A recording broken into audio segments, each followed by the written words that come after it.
전국에 계신 유클레시아 성도 여러분, 우리는 지금 사도신경을 통한 신앙 고백문을 살펴보고 있습니다. 오늘은 본디오 빌라도에게 고난을 받으시고 라고 하는 이 부분에 대해서 함께 말씀을 나누겠습니다.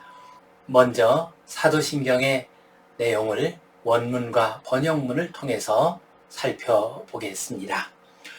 파수스 수브 폰티오 필라토 크루치픽수스 모르투스 에트 세풀투스.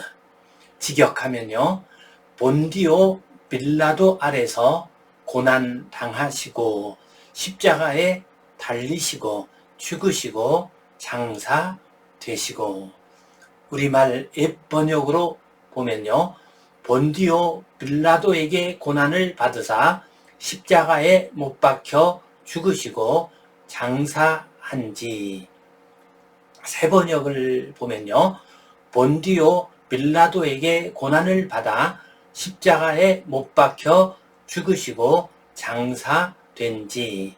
영어 성경으로는요, suffered under Pontius Pilate, was crucified, dead and buried, 이렇게 되어 있습니다.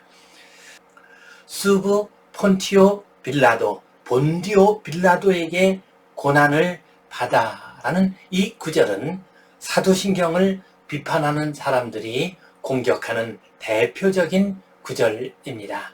사도신경을 비판하는 사람들은 주님께서 본디오 빌라도에게 고난을 받은 것이 아니라 유대인 종교 지도자들에게 고난을 받은 것이다 라고 주장을 합니다. 그리고 그 근거로서 빌라도가 예수님에 대하여 동정적인 입장에 있었음을 말합니다. 예를 들면 바나바와 예수님 가운데 누구를 풀어주랴 라고 말했습니다. 재판을 하면서 자신에게는 죄가 없다고 손을 씻었습니다. 또한 빌라도는 예루살렘에 와 있던 헤롯에게 예수님에 대한 재판을 넘기려고 했습니다. 이런 사실에 비추어 볼 때 빌라도는 예수님에 대하여 동정적인 입장에 있었다고 말합니다. 물론 이런 면들을 보면 본디오 빌라도가 예수님에 대해서 약간의 동정심을 가지고 있었던 그것은 사실입니다. 그러나 이 문제를 이해하기 위해서는 예수님이 십자가 고난당하실 당시의 통치 및 재판 체제에 대한 이해가 필요합니다. 이 당시 유대인들의 산헤드린, 즉 공회는 정치 및 종교적 문제를 다루는 최고 기관으로 상당한 권한을 가지고 있었습니다. 그래서 예수님에 대한 재판이 산헤드린에서 이루어졌습니다.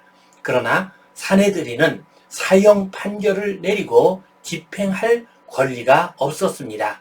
사형은 오직 로마 황제를 대리한 로마 총독만이 판결하고 집행할 수 있었습니다. 그래서 대제사장과 유대인 지도자들은 주님을 로마 총독 본디오 빌라도에게 데려왔습니다. 그리고 빌라도로 하여금 예수님을 십자가형에 처하도록 강압했습니다.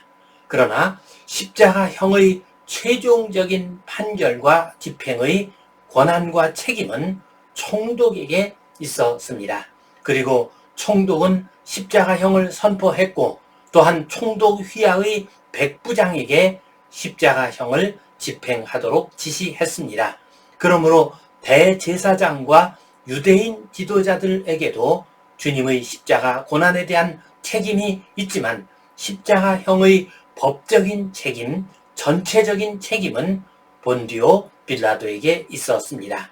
이것은 조선시대 수양대군 세조 임금이 조카 단종에게 동정의 마음을 가졌지만 그의 명령에 의해 단종이 죽었고 그 책임이 세조에게 있는 것과 마찬가지입니다. 그러므로 본디오 빌라도에게 고난을 받아 십자가에 죽으셨다는 이 구절에는 하등의 문제가 없습니다. 이 고백에서 대제사장과 유대인 지도자가 나오지 않는다고 해서 그들에게 죄가 없다는 의미는 아니었습니다. 초대교회의 성도들은 AD 70년 예루살렘 멸망의 원인을 그들이 예수님을 십자가에 매달아 죽였기 때문이라고 생각했습니다. 이 구절에는 번역의 문제도 있습니다. 본디오 빌라도에게 고난을 받으사로 번역한 파수스 수브 폰티오 필레토의 수브는 뭐뭐 아래라는 의미의 전치사입니다. 수브는 공간적으로 아래 있다는 의미도 되지만 수브 솔레 태양 아래처럼요, 어떤 통치나 권위 아래에 있다는 의미가 됩니다. 수브 레게 하면 통치 아래에 있다는 의미가 됩니다. 그러므로 파수스 수브 폰티오 필레토는 본디오 빌라도의 통치 아래서 고난을 받으셨다라고 번역할 수 있습니다. 그래서 영어 번역에서는 suffered under Pontius Pilato라고 했습니다. by라는 말 대신에 아래라는 의미의 under를 썼습니다. 왜 초대교회의 성도들은 본디오 빌라도에게 고난을 받으셨다고, 혹은 본디오 빌라도 통치 아래서 고난을 받으셨다고 고백했을까요? 거기에는 이유가 있습니다. 우리 주님의 십자가 고난이 역사적 사건임을 고백한 것입니다. 누가복음 3장 1절 말씀을 보면 티베리우스 황제가 통치한 지 15해 곧 본디오 빌라도가 유대의 총독으로 헤롯이 갈릴리의 분봉왕으로 있을 때 하나님의 말씀이 빈들에서 사가랴의 아들 요한에게 임한지라고 했습니다.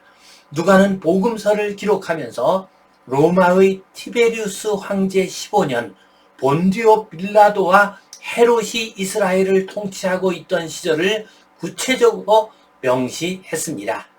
이것은 세례 요한과 뒤이어 오신 우리 주님의 출현이 역사적으로 시간과 공간을 지정할 수 있는 사건임을 말하고 있는 것입니다.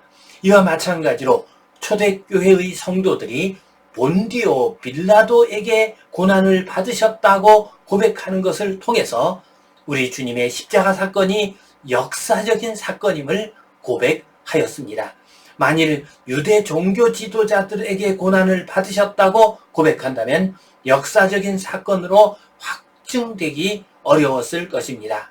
설사 대제사장 가야바에게 고난을 받으셨다라고 말할지라도 이방인 성도들에게는 우리 주님의 십자가 사건의 역사적 의미가 약해집니다. 왜냐하면 이방인 성도들은 황제나 총독의 시대는 쉽게 이해할 수 있지만 유대 제사장의 시대는 잘 모르기 때문입니다. 사도신경은 주님께서 본디오 빌라도에게 고난을 받으셨다고 고백하므로 우리 주님의 십자가 사건이 만들어진 허구의 이야기나 그 시기를 알 수 없는 신화적인 이야기가 아니라 역사적인 사실임을 보여주고 있습니다. 본디오 빌라도에게 고난을 받으셨다는 고백은 국가 권력에 의해 박해를 받았던 성도들에게 위로가 되는 고백이기도 했습니다. 초대교회 당시 성도들은 로마와 같은 국가 권력, 본디오 빌라도와 같은 권력자에 의해 많은 고난을 당했습니다.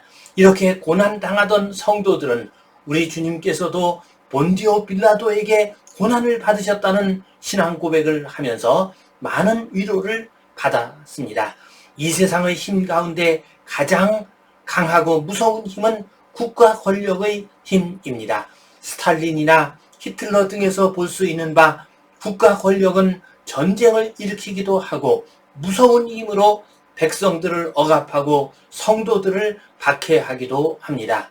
초대교회 성도들을 비롯하여 국가 권력에 의해 박해를 받았던 많은 성도들은 우리 주님도 국가 권력에 의해 고난당하시고 죽임을 당하셨다는 사실로 인하여 많은 위로를 받을 수 있었습니다. 우리 주님께서도 악에 빠진 국가 권력이 얼마나 두렵고 폭압적인가를 아시고 그 백성들을 악에 빠진 권력으로부터 지켜주실 것이라는 믿음을 가질 수 있기 때문입니다.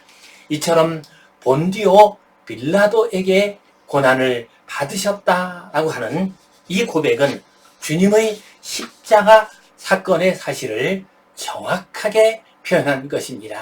그 책임 소재가 누구에게 있는가를 정확하게 보여준 고백입니다. 뿐만 아니라 주님의 십자가의 사건이 역사적인 사건임을 확증합니다. 또한 국가 권력에 의해 박해를 받는 많은 성도들에게 위로와 소망을 주는 고백이기도 합니다.